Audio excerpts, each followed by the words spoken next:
पिछले दिनों मेरे एक दोस्त थे मेरे शहर के, मुझे कहने लगे अल्लामा साहब दोस्त है मेरे, दोस्ती रखनी पड़ती है, शहरदारी होती है। अल्लामा साहब मैं अपने बेटे को ना कुरान का हाफिज बनाना हूँ।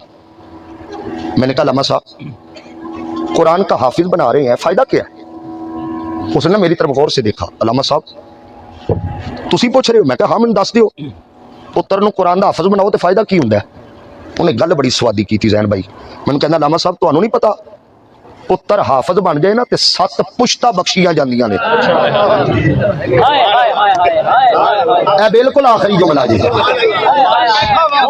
पुत्र नहीं गल हली करनी है मैं, बिस्मिल्लाह। पुत्र हाफिज हो 7 नस्लें बख्शी जाती। शादी बाद में हंसी आए, जुमला ही ऐसा है, पुत्र हाफिज हो 7 नस्लें बख्शी जाती है। मैंने मौलवी साहब का हाथ चूम के कहा आपने तो मेरा मसला ही हल कर दिया। कहता क्या मतलब? मैंने कहा एक हाफिज हो 7 नस्लें बख्शवाता है, जिसके 11 पोते वक्त के ईमान हो वो सारे मिल के